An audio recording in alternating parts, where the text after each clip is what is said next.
المشاهدون الأفاضل، طيب الله أوقاتكم أينما كنتم بكل خير. أحييكم وأقدم نشرة أخبار المساء من الفضائية الإريترية والمستهل بالعناوين.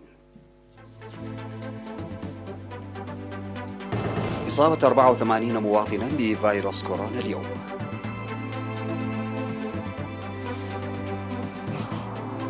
تكريم الطلاب المتفوقين في مديرية أفعبت.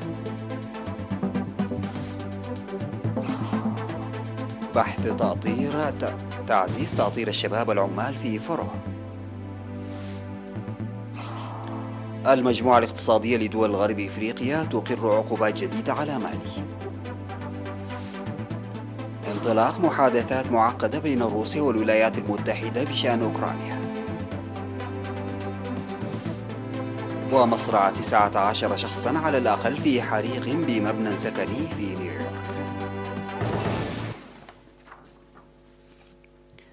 السلام عليكم ورحمة الله. أعلنت وزارة الصحة بأن الفحوصات المخبرية التي أجريت اليوم في مراكز العزل والفحص في أقاليم الأوسط والجنوب وجنوب البحر الأحمر وعنسبة أظهرت إصابة 84 مواطنا بفيروس كورونا، وظهرت 77 من الإصابات في الإقليم الأوسط، 7 منها في مراكز العزل و70 في مراكز الفحص، وهي في آخرية وأربعة اسمرة وبشاول وترافولو وبريخ وعداق حموس وقدايف، وأربع إصابات في مراكز الفحص في الإقليم الجنوبي، وإصابتان في عصب بإقليم جنوب البحر الأحمر، وإصابة واحدة في إقليم عنسبة. في غضون ذلك شفي 32 مريضا من كورونا من الإقليم الأوسط. بهذا بلغ عدد المصابين بفيروس كورونا في البلاد حتى الآن 8419، شفي منهم 7993، وتوفي 82 مريضا، فيما لا يزال 344 يتلقون العلاج في المستشفيات. وزارة الصحة 10 من يناير 2022.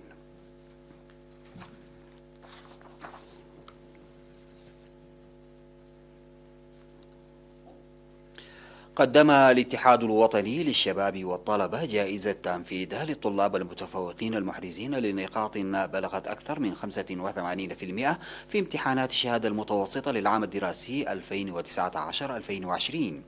أوضح مسؤول فرع الاتحاد في مديرية أغردات السيد ميرون قبرهوت إن البرنامج جزء من الاستثمار الموجه في الطلاب. من جانبه أوضح مسؤول التعليم في مديرية أغردات الأستاذ قبر ميكائيل الأزهر إن برنامج تشجيع الطلاب المتفوقين الذي يقوم به الاتحاد الوطني للشباب والطلبة يسهم إلى جانب جهود وزارة التعليم في رفع قدرات الطلاب ومنافستهم. وأوضح المدير التنفيذي في إدارة مديرية أغردات السيد كبراب فسازين مميزات تشجيع الطلاب، داعيا جميع المؤسسات الحكومية للدفع به.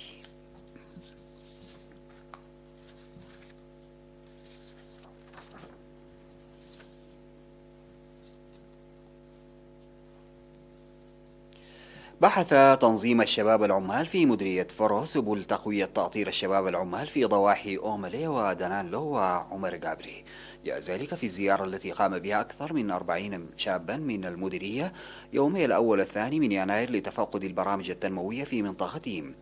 وقدم مدراء الضواحي شرحا للشباب أثناء تفقدهم طريق عد قيح فرو والأنشطة التنموية المنفذة في السنوات ال5 الماضية. ودعا مسؤول الاتحاد الوطني للشباب والطلبة في مديرية فرو سيد عثمان أحمد دين في اللقاء الذي جرى في أومله جميع المؤسسات الحكومية المساهمة لبناء المراكز الشبابية إلى جانب جهود إرساء الخدمات الاجتماعية. وذكر مدير مديرية فرو سيد عثمان عرفة المصاعب التي كانت قبل بناء الطريق، وقد بدأ السكان العمل على جانب الطريق والاستفادة من الخدمات الاجتماعية، مؤكدا استعداد إدارته لإنجاح جهود تقوية تنظيم الشباب العمال. وقدمت في المناسبة الشهادات ل58 طالبا شاركوا في دورة تدريبية لمدة شهر واحد.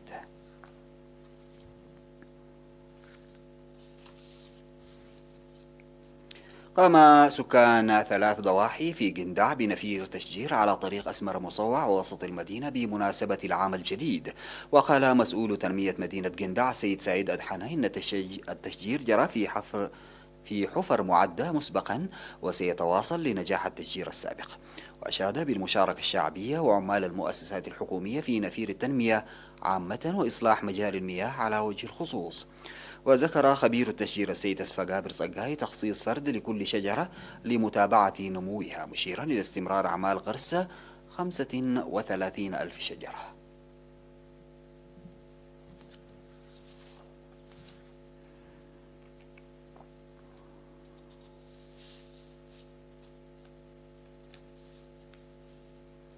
قام مكتب النظام والقانون في مديرية شامبوقو بضبط مواد استهلاكية منتهية الصلاحية في المتاجر. وأوضح مسؤول التنمية الاقتصادية في المديرية السيد برخت محاري أن المواد الاستهلاكية منتهية الصلاحية تتسبب بأضرار جسيمة على الصحة وتؤدي إلى المساءلة القانونية، داعيا التجار لعدم بيعها والمواطنين للنظر لتاريخ الصلاحية قبل الشراء.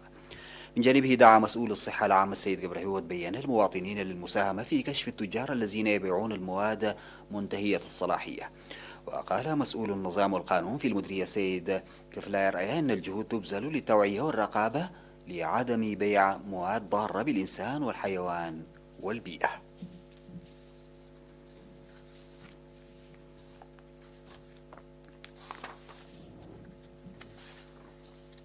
بعد الفاصل سيداتي وسادتي أعود بالأخبار الخارجية.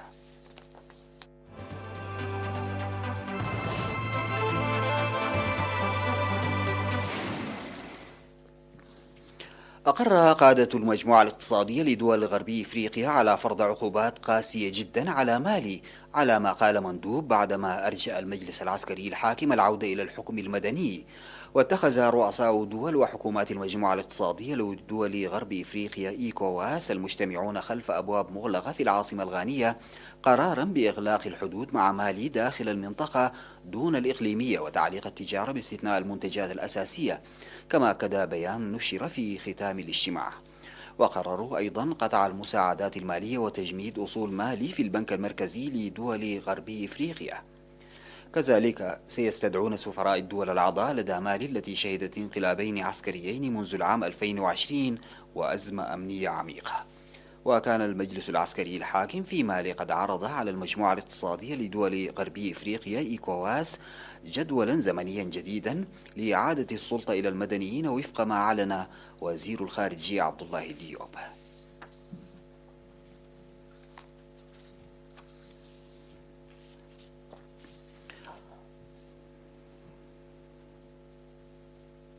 انطلقت المحادثات الأمريكية الروسية في جنيف وفق ما أفاد ناطق باسم وزارة الخارجية الأمريكية على خلفية مخاوف غربية من احتمال حصول غزو روسي لأوكرانيا.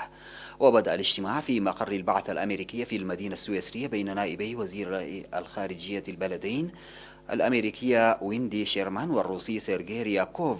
وكان قد أعلن نائب وزير الخارجية الروسي سيرجي ريابكوف في وقت سابق أنه أجرى مناقشة معقدة مع نظيرته الأمريكية قبل أسبوع من محادثات دبلوماسية شديدة الخطورة تهدف إلى نزع فتيل الأزمة المتفجرة بشأن أوكرانيا.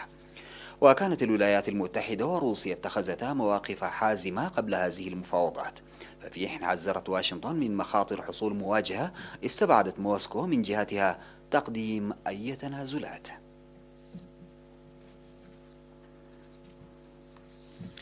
توفي 19 شخصا على الأقل وأصيب العشرات في حريق شب في مبنى سكني شاهق في حي برونكس بنيويورك وفق ما أعلن رئيس بلدية المدينة إريك آدامز. وقال آدامز الذي تولى منصبه قبل نحو أسبوع إنه تم التأكد من مصرع 19 شخصا إضافة إلى العديد من المصابين في حالة حرجة، موضحا أن 63 شخصا أصيبوا في الحريق. وتعاني نيويورك التي يقيم فيها نحو 9 ملايين نسمة أزمة سكن في العديد من أحيائها، فضلا عن تقادم مبان عدة وافتقارها إلى الصيانة اللازمة.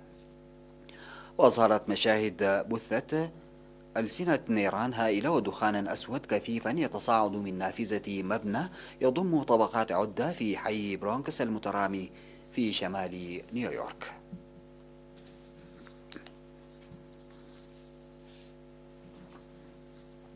قتل 10 أشخاص على الأقل إثر سقوط كتلة صخرية فوق قوارب تبحر في بحيرة سياحية بولاية ميناس جيرايس بجنوب شرقي البرازيل استنادا إلى حصيلة أعلنتها الشرطة. وأعلن ماركوس دي سوزا المسؤول عن الشرطة للصحافة إنه تأكد حتى الآن مصرع 10 أشخاص، وتراوحت أعمار الضحايا وهم برازيليون بين 14 و 68 عاما حسب العناصر الأولية للتحقيق. وأظهرت لقطات لحظة انفصال الكتلة الصخرية وسقوطها على القوارب الثلاثة ما أثار الذعر بين ركاب كانوا يشاهدون ما يحصل على متن قوارب أخرى.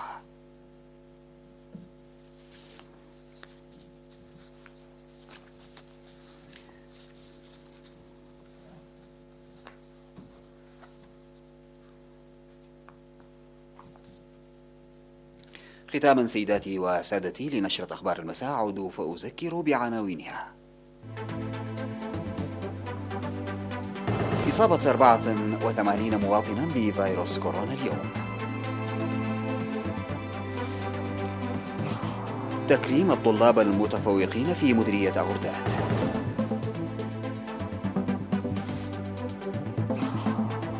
بحث تعزيز تأطير الشباب العمال في فرو. المجموعة الاقتصادية لدول غربي إفريقيا تقر عقوبات جديدة على مالي. انطلاق محادثات معقدة بين روسيا والولايات المتحدة بشأن أوكرانيا. ومصرع 19 شخصا على الأقل في حريق بمبنى سكني في نيويورك. انتهت نشرة أخبار هذا المساء، شكرا لمتابعتكم، السلام عليكم ورحمة الله تعالى وبركاته.